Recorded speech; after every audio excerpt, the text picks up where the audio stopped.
Very excited to talk to my next guest, the bad guy, Chael Sonnen. We got UFC 254 coming up on Saturday. A little bit of an early start, 2 p.m. down here in Miami. It is available on ESPN Plus for your purchase. Khabib Nurmagomedov, Justin Gaethje. Chael, thanks so much for the time. Really appreciate it.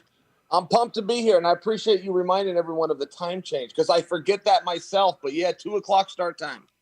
Sometimes I like, I love the anticipation of the whole day, but I gotta say, it's gonna be a nice little change having it just right there in the middle of the day. It should be pretty cool. This matchup, everybody's pumped for it, Chael. Khabib's still undefeated. Justin Gaethje's been on an absolute tear. What excites you most about these two guys facing up against each other? It's very interesting. Khabib, you can call him the champion, but he is also the most dominant fighter in the sport. There's never been a fighter that has more 10-8 rounds than Khabib. And I think that might even carry over to boxing. I can tell you for sure within the world of MMA, but it's really remarkable. The thing about Gaethje can create enough speculation in your mind of what if. Well, what if Khabib can't get him down? That could mean that Khabib loses. So not only will he no longer be champion, he'll no longer be the most dominant. I just think it's a very intriguing matchup from a style standpoint. What around the water cooler, I guess, in MMA, what is it about Khabib? Like, is there a secret sauce of that you've heard, the lore of him that makes him so much better than everybody else? Because you're a wrestler, I'm sure you've dealt with taking people down and holding them against the cage plenty of times in your career. Why is this guy so much different? It is his pressure. It is the intangible that's very hard for, say, a casual fan or any fan to see. But when an athlete can weaponize pace, when they can just go harder than you can go, and you got to understand, a combat athlete's biggest fear is not losing. His biggest fear is exhaustion. His biggest fear is that I will get so tired that I can no longer do the most basic rule, which is protect myself at all times. And that is what Khabib does. He puts a pace and a pressure and offensive attack, more volume than anybody in the weight class. I personally am in the school of thought that Justin Gaethje can stand up to it. I don't think he can top it, but I don't think that Justin will wilt. I have never seen Justin wilt. And I've never seen Khabib win a fight where he didn't make the other person quit.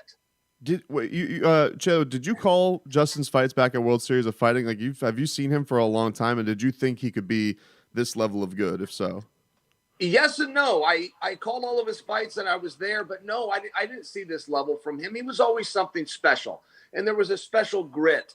And you had an all-American wrestler who very seldomly used his wrestling. I thought that would be his downfall. I thought, like a lot of great wrestlers, and all of a sudden fall in love with their right hand or their uppercut.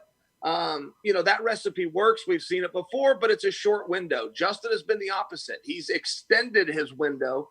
I think he plays a riskier game than he needs to do. I know what a great wrestler he is, but people that didn't follow his wrestling career are going to have to take it from me because he does not actually go out and use it. How much do you buy the fact that we might only have a couple of Khabib fights left? There's been a lot of talk of 30-0, and that's the walk-off number. Do you think? Do you buy into that? Or do you think he's still going to be around for a while? No, I do buy into it. And a fighter's got the right to change his mind, right? And fighting and walking away from is a very hard drug to replace. There's really not quite like the adrenaline or the rush of having all of that. But Khabib does appear to be in a different spot. With the loss of his father, Khabib is now the head of the team. And I know that team is a familyhood to him, and it's very important. And I do think that he not only is going to, I think he's looking forward to transforming his role from competitor to just full-time mentor and coach. I believe him. Just kind of hopping around a little bit is the division. What do you think Tony Ferguson goes from here? He's kind of this was the matchup everybody always wanted to see going into this was Khabib versus Tony. It seems like Dustin and Conor are paired up right now. What do you think is next for El Kakui? Well, I spoke to Tony the other day, just a personal phone call, but that topic did come up, and it sounds as though the direction the organization is going with him is Michael Chandler. And I think that Tony was a little resistant of that at first, just thought he should have a number one title contender. But I think that Chandler is a top title contender. And I think now that realization is setting in, you're going to get El Kakui a little more excited. But if you want a prediction, I think we're going to see Tony and Chandler. Do you agree with Dana White's assessment that Dustin and Conor should be fighting at 155 pounds instead of them maybe kicking around the idea of being at 170? Yes, I do. I think that the 170 thing was silly. I don't think we needed to even do it the night that Connor and Cowboy came back. That was right around the holidays, and both guys said, "Hey, look, let's enjoy the fight and enjoy our families, and not cut the weight." So that all kind of came together. But in fairness, yes, if you're fighting for a contendership of a division, you must compete at that division.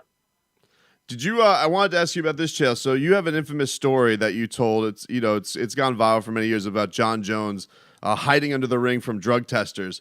He finally almost got roped into admitting it on Twitter. Did you feel any vindication? What was your reaction when John Jones admitted that the story was true? Oh, I don't know if I felt a vindication. I mean, there was just a lot of people there, right? There was just a lot of witnesses. And, you can get a word out three ways. You can telephone, telegraph, or tell a fighter, because none of them can keep a secret. So his own teammates had ratted him out many years ago, but there was something humorous about it. I even thought the way that John came out and admitted it was humorous. He never owed us the truth on that, right? He was up to no good. He seemed to have got away with it. He could have taken that one to the grave, but I did get a chuckle of it, and I liked the way John did it. I thought he did it very, a lot of humor was involved. Do you like that? Do you like that beef between him and Stylebender? Like, do you think it's more likely we'll get them in the future, or John moving up to heavyweight? Yeah, well, you bring up a good point, because Stylebender and John Jones is the fight to make without question. However, once he officially leaves 205 and does go to heavyweight, he's going to put on some mass. It's what he's focused on right now. He's drinking the protein and doing the big heavy lifts, but he's trying to put weight on. To ask him to then peel that weight off plus and come back to 205 just isn't going to happen. So if they're going to fight, they need to fight now. That is the biggest fight that the sport could make right now, aside from Nurmagomedov versus GSP. So yes, I think if you've got the world's biggest fight and you've got them both under contract, you have an obligation to try to put them together. And I think Dana will. Now we're down here in Miami. Jorge Masvidal obviously had a huge rise this year in popularity. Your former protege Colby Covington, he has been training down here in South Florida for a long time. He's now moved down to MMA Masters in Miami. What do you think happens with these two guys in the future, Chael? Do you think that they're going to end up fighting each other, the former friends? Will they end up actually finally squaring off? Because that seems like a beef that's been brewing over the last 12 months. It seems very hard to get around, right? I mean, the storyline is just there. They're both in the same weight class. They're both top guys. They used to be roommates and friends. They had a very public split up. In the fight business, you don't have stories like this just dropped in your lap. And when they come, yes, you've got to make the fight. I trust that Dana has tried to make the fight. And I don't know which one of them is being the tough guy in public and refusing to sign the contract behind closed doors. But that is my guess. I think that Dana has brought that fight to both guys. And for some reason, we haven't got the names on the paper yet. Fine. Before we get you out of here, as a guy who's a fantastic broadcaster and a fighter, how weird is a position like this one for Daniel Cormier this week, calling it for a very close friend, huge main event fight? Have you been in that position before? What is it like calling fights with guys you've trained with or are very close with?